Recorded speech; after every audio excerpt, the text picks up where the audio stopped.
Streaming on clickorlando.com and broadcasting live. You're watching News 6 at noon.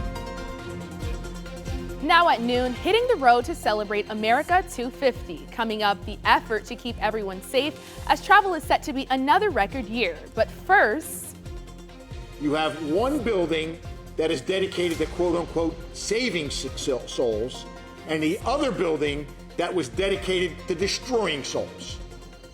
The Volusia sheriff responding to a church pastor who says her son was not involved in a major drug and gang operation. Sheriff Mike Chickwood says the Holly Hill Church is 25 feet away from a house that was raided early Tuesday morning. This is News 6 at noon. I'm Sannaya Howard.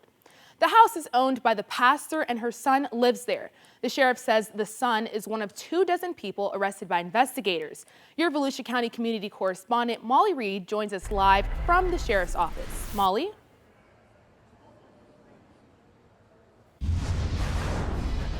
Breaking news at noon, an arrest has been made in a shooting that happened in downtown Orlando. Police say Devin Upshaw was trying to defend his sister during a fight when the gun went off, the bullet hitting her in the foot. They say two groups were fighting in the area of Church Street and Orange Avenue around 2:30 Sunday morning when a woman was punched in the face. Investigators say her brother Upshaw used the gun to hit her attacker and the gun fired.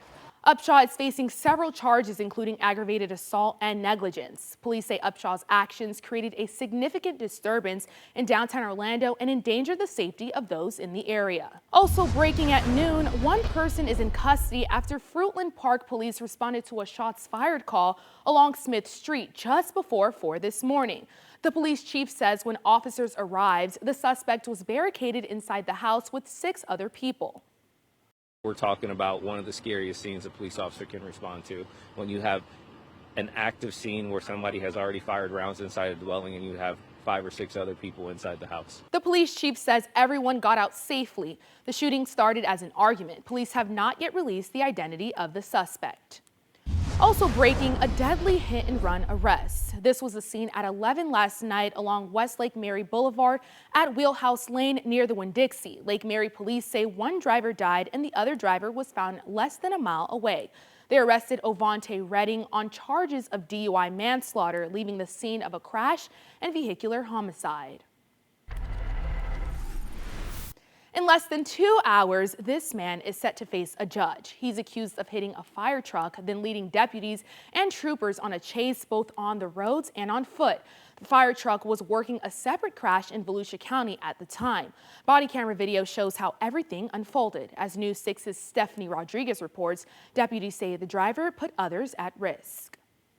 A 27-year-old man is facing several charges related to a chase that ended right here after investigators say he led them on a chase weaving through traffic trying to get away from deputies.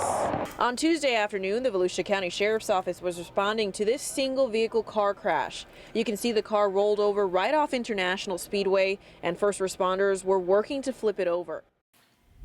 Taking a live look over our downtown Orlando from our Light Orlando camera, Chief Meteorologist Candace Campos is here. Candace, we're tracking heat again today. How can we prepare for the holiday weekends? With July 4th right around the corner, millions of drivers are traveling as America is celebrating 250 years. Things are especially busy at FDOT's Management Center in Sanford. Your Seminole County community correspondent Mark Lehman is there showing us what drivers need to know before hitting the road. Right here behind me is access to more than 2,000 traffic cameras throughout Central Florida, and they're looking out for situations like these, an overturned RV on I-95 in Ormond Beach. The hope is to keep traffic moving for the holiday, but the ultimate goal is keeping everyone safe.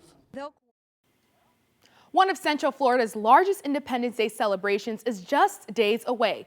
Almost 200,000 people are expected to pack Cranes Roost Park in Altamont Springs for Red Hot and Boom on Friday. With a huge crowd expected, the city is urging people to plan for road closures ahead of time. Regardless of how you get to the event, be patient. That is the most important thing.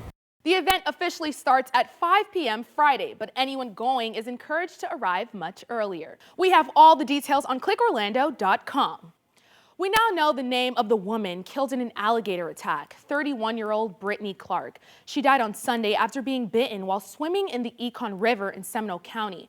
News 6's Troy Campbell spoke with Clark's older brother, Nate, who says she was always there for her family and friends.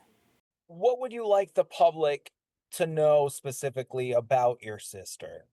I would love to share with the public how amazing she is. Clark's boyfriend was next to her at the time of the attack. He tried to pull her to safety. He sent a statement to News 6 saying in part, Brittany was such an amazing and caring person and didn't deserve to go out in such a way, and added she loved going out on the water every chance she could get. Never in a million years would we have seen this nightmare come about. The family says they are working out funeral plans. Changes start for today. That's on the federal student loan program. Coming up, what you need to know about the new tiered system. Plus, the big changes coming to Target's cosmetics department. First, though, changes could be coming to a busy road in Apopka. How city commissioners plan to get drivers to slow down next.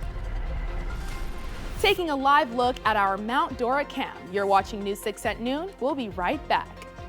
This portion of the news is sponsored by Florida Lottery.